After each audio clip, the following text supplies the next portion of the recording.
Muchas gracias, Daniela. A continuación vamos a dar pase al panel sobre las fake news y para ello deseo invitar a Catherine Ampuero, Dietzel Columbus, José Ignacio Beteta para que pasen a la mesa principal. Pero antes quisiera explicarles un poco el perfil de estos distinguidos académicos.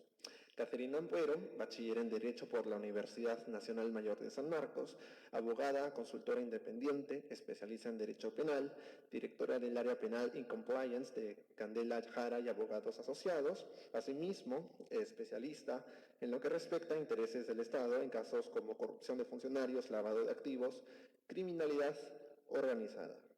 Dietzel Columbus, abogado por la Universidad Nacional Federico Villarreal, docente universitario, miembro del Comité Ejecutivo Nacional del Partido Fuerza Popular, excongresista de la República por el periodo constitucional 2020 a 2021. Finalmente, José Ignacio Beteta, director ejecutivo de la Asociación de Contribuyentes del Perú, director de la organización Conecta, fue miembro del directorio de IPAE y docente universitario en ESAN Graduate School of Business, la Universidad San Ignacio de Loyola.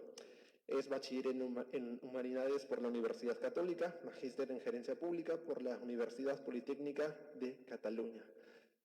Sin más preámbulo, quisiera que lo recibamos con unos fuertes aplausos.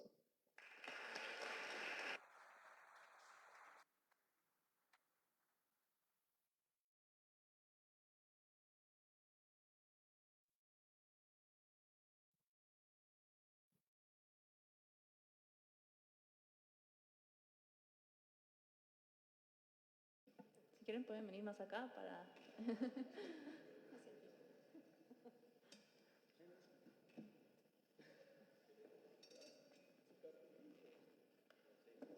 Eso, gracias, gracias.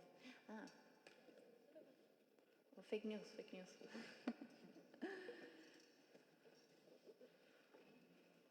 Bueno, gracias Catherine, José y Dietzel por estar el día de hoy con nosotros. ¿Por qué nos hemos convocado? Porque creemos que pueden aportar diferentes perspectivas a lo que son las noticias falsas, ¿no? Catherine siendo abogada, José teniendo una plataforma, bueno, varias plataformas digitales en las que se difunden noticias también como hacemos de Somos Libres, y Dietzel siendo un político que ha tenido cargos parlamentarios. Bueno, tengo varias preguntas para cada uno de ustedes. Creo que vamos a hacer 2 rondas de preguntas y nos encantaría conocer su parecer. Creo que puedo partir por Catherine y le quería preguntar, ¿no?, acerca de este comentario que ha hecho Castillo hace unos días, porque Castillo sigue saliendo ahí en sus audiencias diciendo sus fake news. ¿Tú crees que nos podrías contar en algún detalle, así como para quien no entiende la ley, por qué Castillo quiebra la ley cuando da el golpe de Estado? Porque hay se le acusa de varias cosas, ¿no?, tras el golpe de Estado. Tal vez nos podrías dar un resumen de ello. Claro. Bueno, en principio, buenas noches. Agradezco esta gentil invitación y me encanta el nombre de este colectivo, ¿no? Somos Libres. Y la verdad es que así me siento. Cuando de pronto sale este fake news diciendo que vivimos en una dictadura, yo no me siento que vivo en una dictadura, yo realmente me siento libre. Libre de poder opinar, de poder criticar a quien sea, y no por eso siento que me van a meter mañana a la cárcel. Vivimos en un país libre, donde se está respetando el Estado de Derecho. Y tomando un poco tus palabras, a mí tampoco me gustaba Dina Boluarte. La criticaba en las entrevistas que hacía, porque estaba vinculada a temas de corrupción, investigada, manejó la caja chica del Grupo Perú Libre y las cuentas no están claras, ¿no es cierto? Pero hay que respetar el Estado de Derecho, pues, ¿no es cierto? Vacaron a Castillo, se disparó a los pies, porque si no se disparaba a los pies probablemente lo tendríamos todavía como presidente de la República, y tenía que darse la sucesión constitucional. Y eso estaba a cargo del Congreso de la República. Y se siguió ese orden constitucional. Y no por eso he cambiado de opinión respecto de ella. Pero hay que respetar nuestro Estado de Derecho. Y también me siento libre, y así como lo dijo el primer vicepresidente, ¿cómo era? Nanov, ¿no? Por el... bueno, yo no tuve una chapa, pero mi origen es en el tema de ONGs de derechos humanos. Estudiante de San Marcos, último año, trabajé en IDL, hice mis prácticas ahí, una experiencia bastante gratificante, ¿no?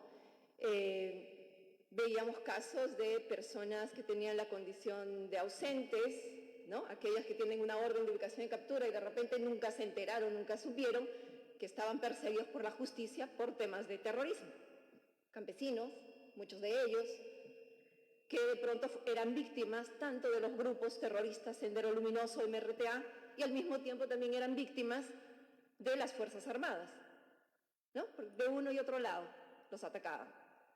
Y bueno, cuando yo practicaba ahí, asumíamos un caso, pero lo asumíamos siempre y cuando llegábamos a la conclusión de que esa persona era inocente. Y proponíamos su indulto, porque en esa época se creó la comisión de indultos acá del padre Hubert Lancier, ¿no es cierto? Y luego, sí debo decir que era una época en donde sí nos sentíamos moralmente por encima de. Y cuando cambió un poco mi percepción. Aunque me estoy alejando mucho del tema, pero bueno, lo consideré necesario. Cuando me nombran procuradora del caso Odebrecht, luego de denunciar a PPK y de denunciar a Alan García, el mismo mes también denuncié a Susana Villarán, a quien yo había conocido en IDL. Era directora de IDL cuando yo empecé a hacer mis pininos, llamémoslo así, en IDL. Y entenderán que mi círculo de amigos no les gustó la noticia, ¿no? Que yo haya denunciado, pues, a alguien del entorno, de los moralmente o los éticamente por encima de. Y ahí empecé a ver y analizar en todo ámbito el tema del doble rasero. Esa de que para mis amigos todo y para mis enemigos la ley. Y eso se da en todo, ¿ah? Seas de derecha, seas de izquierda, centro derecha, centro izquierda, centro de arriba, de abajo, de lo que sea. Por cierto, yo no me considero de aquí, de allá, ni por nada. Simplemente siento que soy lo que soy, ¿no? Soy Catherine Ampuero y critico esto, me parece bien esto, me parece mal lo otro, independientemente de que haya venido de derecha, de izquierda o de cualquier lado o de cualquier color. Pero en ese momento sí me di cuenta de ese doble rasero, ese doble sesgo que tenemos al momento de tomar decisiones o dar nuestras opiniones. Por eso es que también muchas veces caemos en este fake news, porque de pronto la noticia falsa nos gusta, nos agrada, porque va de acuerdo a como tú piensas. Entonces quieres creer en eso, necesitas creer en eso. Y necesitas también creer que el otro, con el que no compartes opinión, es el malo, es el corrupto, es el detestable. Y también sueles caer en esos fake news porque necesitas creer en ellos. Y es lo que ha pasado con el tema de Pedro Castillo. Muchos que votaron por él, pensando en que va a haber un cambio, necesitaban creer que le dieron el golpe a él. Por eso es que fácilmente creían en estas noticias falsas, porque necesitaban creerlo. Y que el malo de la película era el Congreso. Y fue espantoso esa encuesta que salió donde decía pues que eso había vendido muchísimo, que realmente el golpista había sido el Congreso y la víctima era Pedro Castillo. Y nos damos cuenta también que llegamos a este tipo de escenarios cuando se destapan temas grandes de corrupción. Si nos ponemos a pensar, ¿cuál es el momento en que Pedro Castillo decide dispararse a los pies? Ese día o al día siguiente se iba a ver su vacancia, ¿no es así? Y ese día también declaraba a Salatiel Marrufo, personaje clave de la corrupción de Pedro Castillo, y sabía que iba muerto. Como también pasó antes con PPK. Su primera vacancia no pasó, pero la segunda, ¿por qué decidió indultar a Fujimori? ¿Porque de pronto se preocupó por la salud del señor Fujimori? ¿De pronto le interesó que el señor Fujimori tenga sus últimos años, que esté al lado de su familia y que, bueno, tenga una mejor calidad de vida? ¿Ustedes creen ese cuento?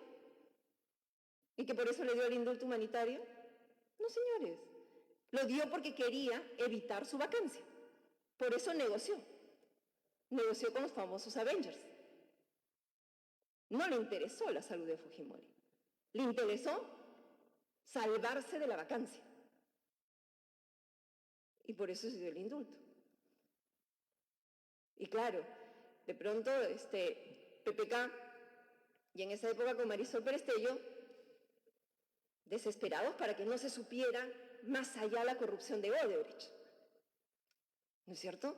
¿Por qué? PPK no quería que se supiera, y aquí, recordemos, se formó una comisión investigadora multipartidaria, ¿no? La Comisión Lavajato, que luego de la denuncia que presenté, esta comisión continuó averiguando y ya iba a salir, se iba a descubrir que PPK efectivamente había brindado asesorías a esta empresa corrupta, algo que no quería que se supiera. Y Marisol Perestello, que no quería que se supiera que también el PPC había recibido los aportes de campaña. Entonces querían ocultarlo todo, o sea, todo nace que no se sepa la corrupción que se vivió en su momento. Y eso no cambió en Castillo. Castillo también lo que quisieron es tapar la corrupción en ese momento y eso originó finalmente el golpe de Estado. ¿Y qué cosa dijo en el golpe de Estado? Intervención o reforma del Poder Judicial, de todo el sistema de justicia del Poder Judicial, ¿no es cierto? Intervención del Ministerio Público. ¿Y por qué se ensañó con el Ministerio Público? Porque así no les guste a algunos reconocerlo, y lo voy a decir con todas sus letras, esta fiscal de la Nación tuvo los cojones de cambiar una interpretación que se venía dando desde antes, que un presidente en ejercicio no podía ser investigado preliminarmente. ¿En qué parte de la Constitución dice eso? ¿Qué clase de interpretación auténtica estaban haciendo? No existe esa prohibición en la Constitución, pese a que cuando yo denuncié a PPK, salió en ese momento la entonces primera vicepresidenta Mercedes Arauz y me dijo que regresara a mis aulas de estudio en la San Marcos, porque no había entendido nada. No, lo que no entendió es ella. Y la que tuvo ese coraje fue esta fiscal de la Nación, Patricia Benavides, que dio una interpretación correcta y un presidente en ejercicio sí puede ser investigado preliminarmente. La prohibición de la Constitución es que no puede ser acusado. Y los penalistas sabemos que esa es una etapa distinta en el proceso penal. Y ella dejó de lado todos esos antecedentes que lo estableció Pablo Sánchez, lo estableció Zoraida Ábalos, que le escuché aquí en el Congreso diciendo pues de que eso ¿no? Es materialmente imposible, etcétera. No, pero la que tuvo el coraje fue esta fiscal de la Nación. Y a partir de ahí pues se dieron muchísimas noticias falsas del tema de por qué se dio esta vacancia de Pedro Castillo, que estuvo bien dada. Criticaron al Congreso por lo rápido que tomó acciones, ¿verdad? Cuando él decidió dispararse a los pies y dar este golpe de Estado, porque fue un golpe de Estado, ¿eh? No es que fue una tentativa, que aquí no existe rebelión, porque fue un delito inacabado, y en fin, un montón también de fake news acerca de eso. Pero lo concreto es que dio un golpe de Estado, y eso es real, y el Congreso actuó de acuerdo a derecho, respetando la Constitución. Gracias, Catherine. Creo que muy valioso todo lo que has vivido y gracias por contarnos, poner todo esto en perspectiva, ¿no? Porque a veces nos quedamos solamente con Castillo, pero realmente los problemas vienen de antes, ciertamente. Bueno, para dar una perspectiva más de prensa, de redes sociales. Nos hemos invitado también a José Ignacio Beteta, como David adelantó, él maneja el portal Piensa P, también Vigilantes. Pero José, tú también tienes tu propia página ¿no? de difusión de contenido. ¿Por qué crees que las personas son tan propensas a digerir estas noticias falsas, ¿no? Como mencionábamos en la presentación, ¿es por factores emocionales o porque los grupos políticos colectivistas nos llevan ventaja en tanto al dominio de estos espacios? Gracias, Daniela. Gracias, doctora. Gracias a todos por invitarme a este foro y felicitaciones por el evento. Gracias, congresista Fernando Guerra García, por inaugurarlo y convocarlo también. Yo creo que el tema sentimental es todo un tema, ¿no? Es muy importante tocarlo y más de lo que creemos, ¿no? En las mañanas, cuando uno se levanta, yo les aseguro que nadie quiere saber de problemas políticos. Salvo que trabajes realmente en política, vivas la política, les aseguro que 9.5 de cada 10 peruanos no quieren saber de política. De hecho, en los países más desarrollados, la política no es tanto un problema como acá.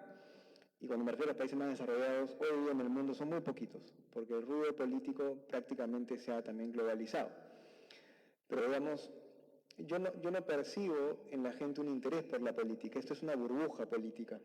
Este espacio es una burbuja política. Las redes sociales son burbujas políticas.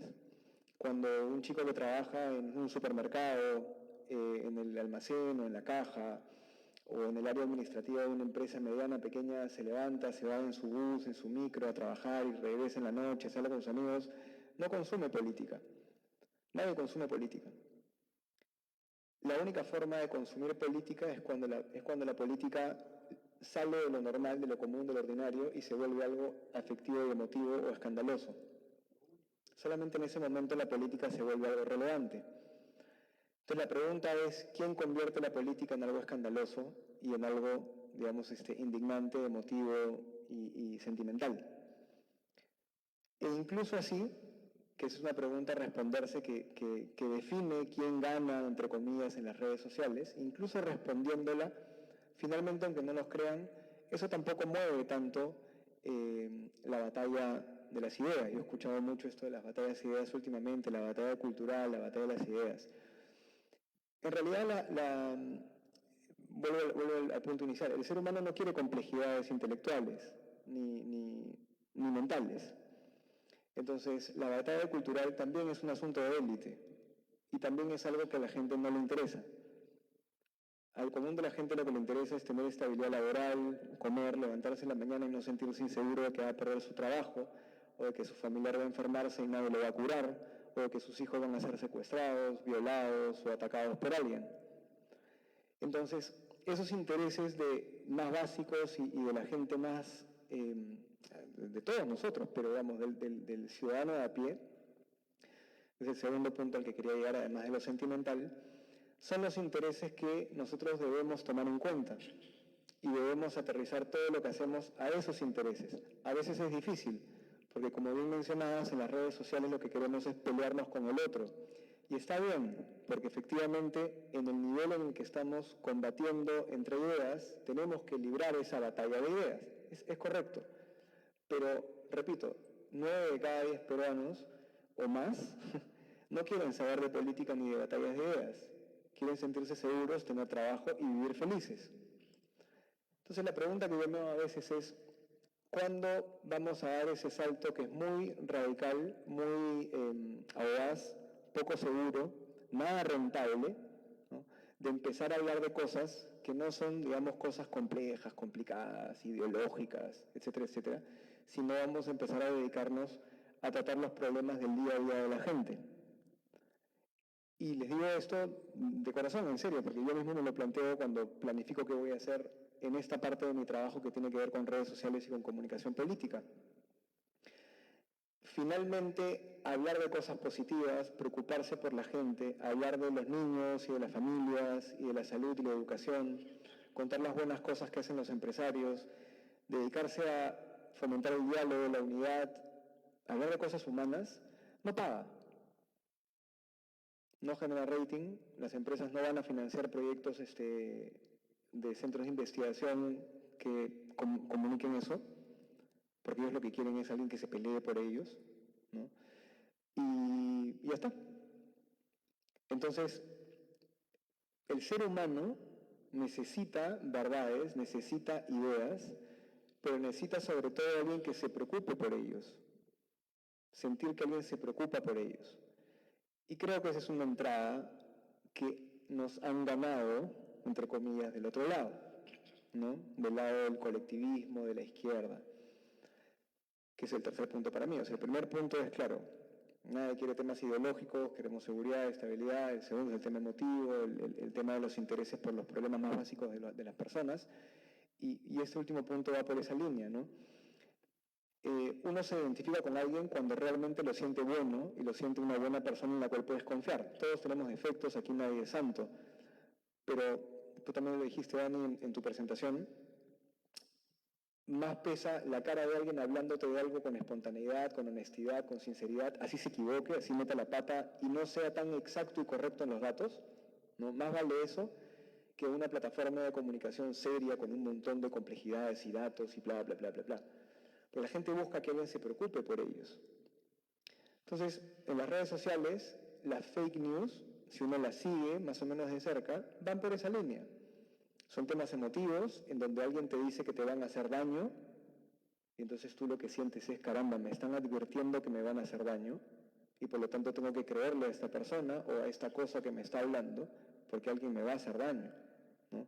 Luego se preocupan por mis problemas más básicos y acuciantes del día a día, los demás no, ¿no? Los malditos empresarios no se preocupan por mis problemas más básicos, ellos están preocupados en la plata, ¿no?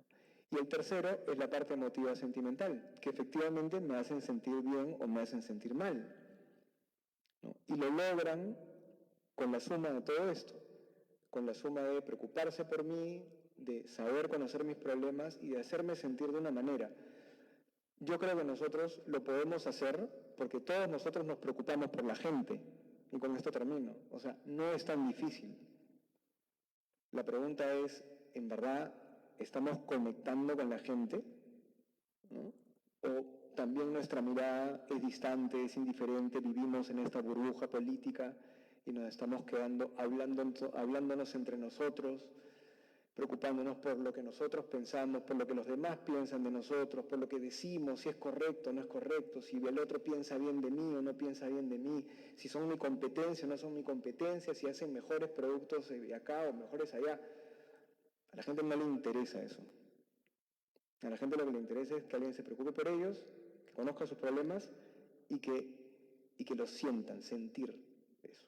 Entonces yo creo que las fake news son eso, no son verdad, pero usan esos mecanismos y llegan a la gente porque tocan esas fibras. Gracias, José. Creo que siempre te expresas de manera muy elocuente y reflexiva. Si es que todavía no lo siguen en redes sociales, especialmente en Instagram, lo recomiendo seguir. Ahí José hace sus reflexiones todos los días. Yo por lo menos las escucho. Recomiendo que ustedes también. Y bueno, por último tenemos a Dieter Columbus, que es excongresista de Fuerza Popular, y por supuesto para conocer su perspectiva política. Y la pregunta que le tengo a Dieter es que, bueno, como habíamos visto, una de las noticias falsas difundidas tras el golpe de Castillo es que el Congreso lo vacó injustamente, ¿no? Y tú has sido parlamentario en anteriores ocasiones. ¿Tú crees que nos puedas contar por qué el Congreso, a tu modo de ver, debe tener esta facultad para poder ejercer control político sobre el Ejecutivo, ¿no? Por ejemplo, especialmente la vacancia por cuestiones como golpe de Estado? ¿Cuál es la razón de ser de que el Congreso pueda hacer este tipo de cosas, especialmente en el contexto de lo que vivimos en diciembre del año pasado? Gracias, Daniela, por la pregunta. Gracias por la invitación a Somos Libres. Gracias a todos los que están presentes por la paciencia de estar escuchándonos. Si me permites la licencia, Daniela, yo quisiera dividir mi respuesta en dos aspectos, en dos campos. ¿Me estoy cruzando yo? ¿Cómo es? Bueno, ya. A ver, respondiendo a la primera parte de tu pregunta, o como una primera respuesta a tu pregunta, ¿por qué el Congreso puede y tiene la obligación de hacer control político respecto de lo que hace el presidente de la República o el Poder Ejecutivo en general, para evitar que el Poder Ejecutivo, en este caso el presidente, haga mal uso del poder que tiene. Es parte de un equilibrio de poderes que se enfoca o se analiza dependiendo de quién sea el que lo está analizando en su momento, ¿no? Entonces vemos si, por ejemplo, el presidente es Castillo y había un tema de presunta corrupción, los sobrinos estaban haciendo desmán y medio en el Estado, tenía ministros impresentables designados que estaban derruyendo la institucionalidad democrática. Para algunos era pues un exceso controlar o hacer control político sobre este tipo de desbarajustes, los voy a llamar de esta manera, ¿sí? Pero, ¿de dónde nace esta competencia? Del Congreso de la República, de la Constitución. Entonces, hacer control político no tiene que ser mal entendido. Lo que pasa es que en el Perú se ha satanizado la labor de fiscalización, ¿no? Se dice, si fiscalizas, a carambas. Y voy a usar la palabra porque además que siempre la usan como para meterme un jalón de orejas cada vez que yo quiero hablar del tema, ¿no? Obstruccionismo, ¿no? Entonces, el que fiscaliza obstruye, ¿no? Y eso no es verdad, ¿no? Si no hubiera una fiscalización adecuada y aguerrida, no se hubiese podido lograr que Castillo se disparase a los pies, pero estamos viendo solamente la parte final, el colofón de la película. No hemos analizado todo lo que pasó para que Castillo llegue a tomar la decisión de dar un golpe de Estado. No solamente es porque el señor Marrufo, ¿no?, se declaró en la Comisión de Fiscalización el día que se iba a discutir la vacancia que presentó el congresista Málaga, ¿no? Viene de mucho atrás, porque lo que debemos recordar, y eso es algo que a la derecha le falta mucho, es hacer ejercicios de memoria para poder narrar bien las historias.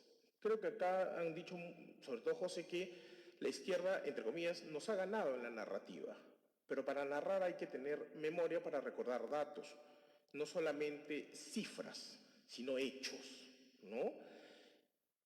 Y traigo a colación esto, ¿por qué? Porque previo a la vacancia per se de Castillo, como consecuencia de su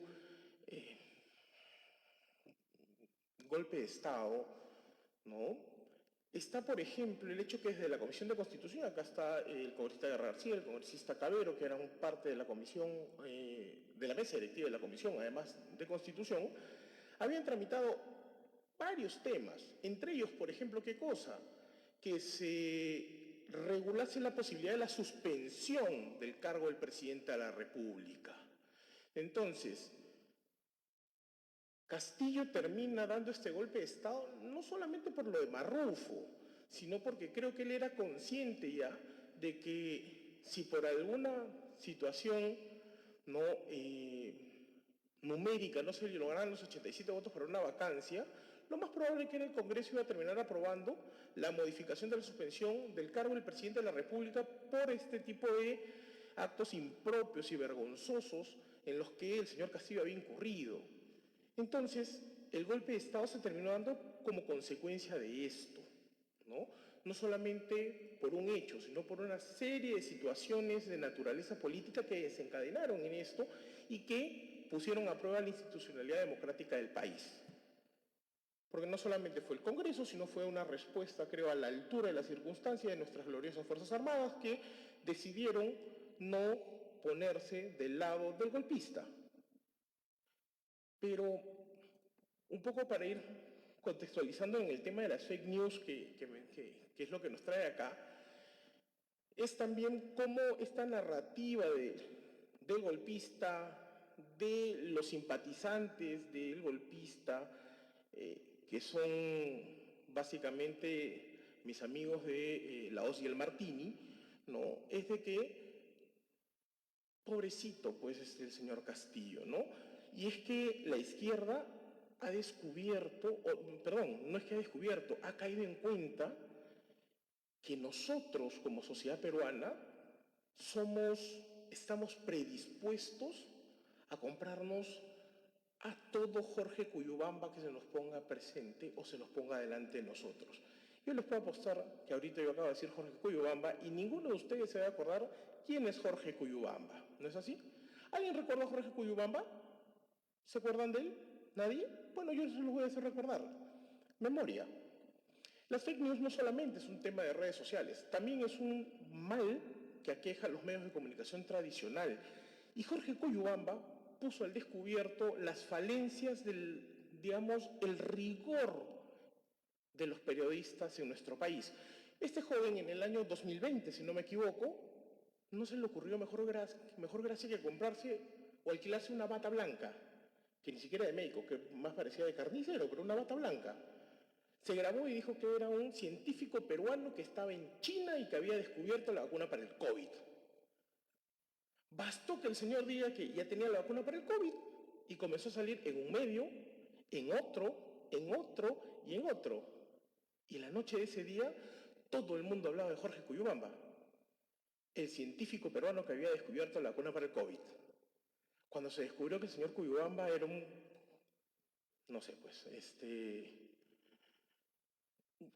cómico, ¿no? Alguien gracioso, ¿no?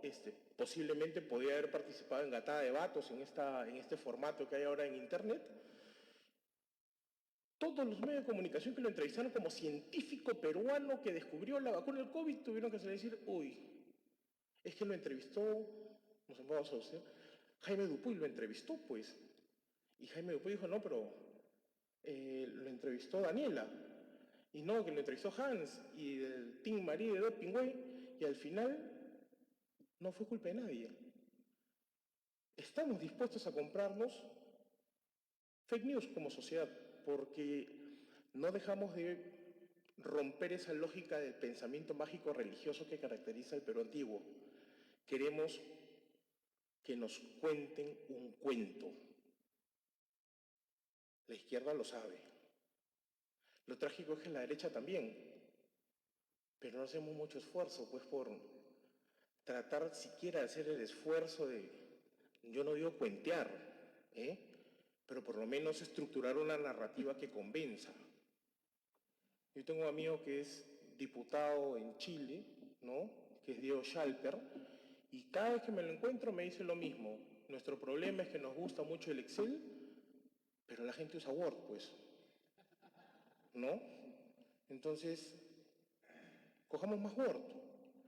Las fake news no se van a combatir solas, no van a desaparecer. La izquierda no va a dejar de usar fake news porque sabe que hay terreno fértil en la sociedad peruana para poder sembrar ese tipo de información y sabe que nos compramos los cuentos como los de Jorge Cuyubamba, como que, no sé, sin ser tan gracioso como lo de Cuyubamba, entre comillas, ¿no? Información imprecisa, falsa o inexacta que sale del propio Estado.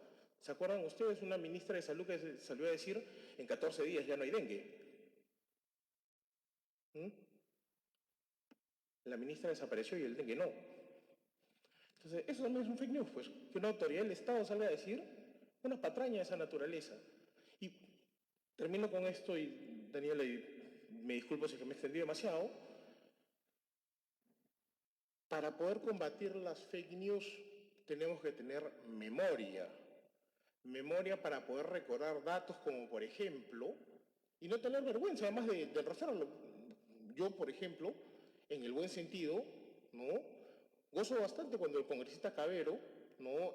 Saca al fresco a alguno de los congresistas que representan a la acera del frente, ¿no? Y hay que tener memoria para recordar ciertos datos, ¿no? Cada vez que, si Daniela se equivocara, si Alejandro se equivocara, si Nanov se equivocara, si José se equivocara, estaríamos hoy día en Huayca. Diciendo cualquier cosa, descontextualizando posiblemente también lo que se puede haber dicho. Pero somos demasiado a veces generosos, ¿no?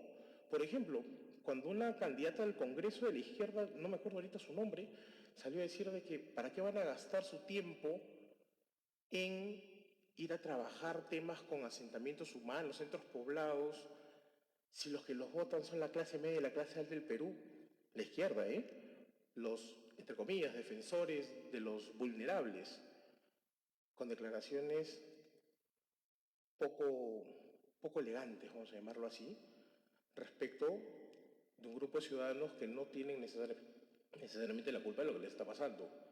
Ese tipo de cosas es llamar a la memoria. ¿Tú quieres combatir las fake news de la izquierda? Combátelos diciéndoles sus verdades en la cara. Así como ellos sacan un tuit como los que nos ha mencionado Daniela, démonos la chambita pues de sacar los extractos, pues están grabados en video casi todos. Así. Oye, pero ¿y tú dijiste esto? ¡Plac! Eso es una forma mucho más digital y dinámica de dato mata relato. Gracias.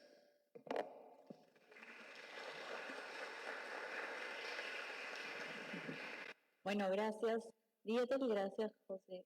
Gracias Catherine por sus intervenciones. Creo que todos podemos decir que han sido muy interesantes. Me gustaría poder continuar con esta conversación, pero tenemos un último panel y creo que nos está dando hambre porque ya se acercan las 8. Pero bueno, le doy el paso a David que va a presentar el siguiente panel. Muchas gracias.